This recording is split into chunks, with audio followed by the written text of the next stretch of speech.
राधे राधे। आप सभी का बहुत बहुत स्वागत है हमारे YouTube चैनल में। आज की इस वीडियो के माध्यम से श्री प्रेमानंद महाराज द्वारा बताई गई कुछ प्रश्न के उत्तर हम आप तक विस्तार से समझाएंगे।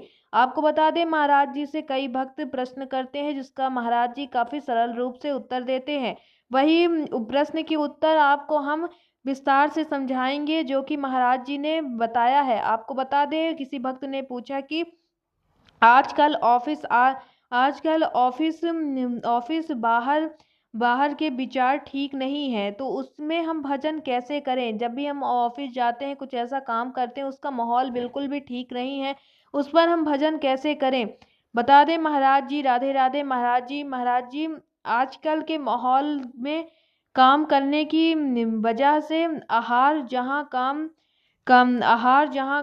करते हैं वहाँ का बिल्कुल भी शुद्ध नहीं होता है। बड़ी समस्या है। आचरण विचार हमारे थोड़े खराब हो जाते हैं।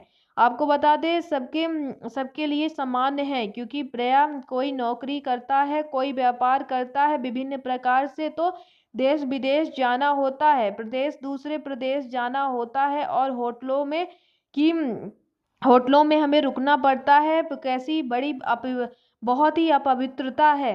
साम्राज्य में पूरे साम्राज्य होता है, जो सामने बन के आता है वह तो फ्रेश लगता है, लेकिन बनने वाला और जो भीतर पदार्थ तो बनते हैं, उसमें क्या भाव है और अन्न का भाव है क्या है, हमारी वृद्धि पर पड़ता है। आपको बता दें, महाराज जी समझाना चाहते हैं कि हम जब कभी बाहर जाते हैं, हमें खाना खाने के लिए मिलता है, वह खाना बाहर से तो बहुत फ्रेश दिखता है, लेकिन वह खाना फ्रेश है भी नहीं, क्योंकि जो बनाने वाला है उसकी क्या बुद्धि थी, वो कैसे बना रहा है, किस तरह से बना रहा है, क्या शुद्धता है, क्या क्या कैसे है, ये सब चीजें महाराज जी समझाने की कोशिश कर रहे हैं। इसी में महाराज जी कहते हैं कि जो जैसा चल रहा है चलने दो, लेकिन महाराज जी का कहना है कि अन्न का भाव है, यह हमारी वृद्धि पर पड़ता है। आप जब अन्न खाते हैं, किस तरह से किस मानसिकता से वो अन्न हमारे पेट में जा रहा है। आपको बता दें, भोजन बनाने वाला और भोजन का उस पर काफी प्रभाव पड़ता है। पक्का समझो पक्का। जब युधिष्ठिर जी महाराज प्रश्न करते हैं, भगवान श्री कृष्ण प्रेरणा करते हैं, भीष्म जी उत्तर देते हैं, तब द्रौपदी जी वहीं बैठी थी और हंस के कहती हैं कि आज बहुत ज्ञान आ रहा है, लेकिन सभा में आप एकदम चुप थे। आपसे मैं पूछती हूँ कि आप उस वक्त आपकी ये धर्म की बातें कहाँ गई थी। महाराज युधिष्ठिर पहले अपने अपने को हार जाते हैं, फिर वह मेरे को हारने का अधिकार क्यों रखते हैं। क्या यह धर्म है। तब उस समय आप क्यों नहीं बोले थे।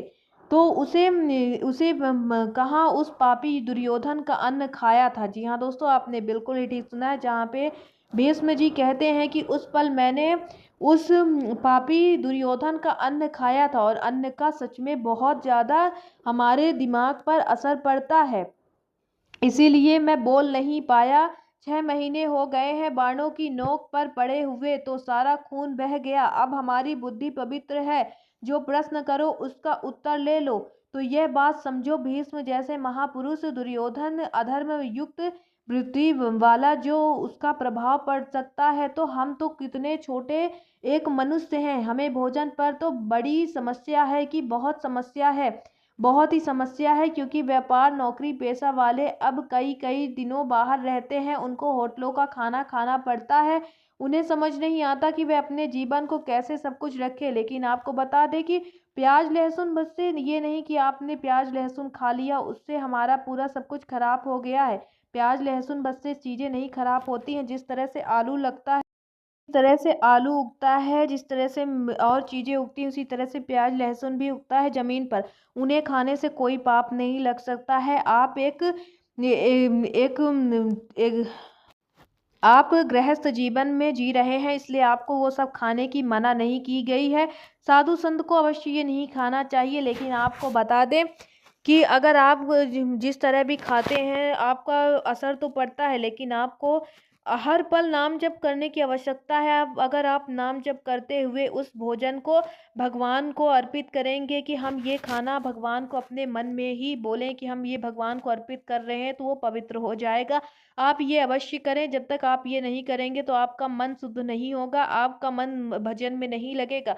आपको राधा नाम जप करने की आवश्यकता है। राधा नाम की नहीं, जो भी आपको नाम प्रिय हो, आप वो नाम जप करिए और दिन में कम से कम आधा घंटा तो ज़रूर से ज़रूर करिए। अगर आपसे आधा घंटा नहीं होता तो आप अपने कामों के बीच में नाम जप अवश्य करिए। नाम जप जब तक आपके जीवन में नहीं आएगा तो आपका जीवन सरल नहीं बनेगा। आपके जीवन में कठिनाइयाँ आएगी और आपके जीवन में आपके दिमाग में हमेशा परेशानी बनी रहेगी। वीडियो अच्छी लगी हो तो ज़्यादा से ज़्यादा शेयर करिए।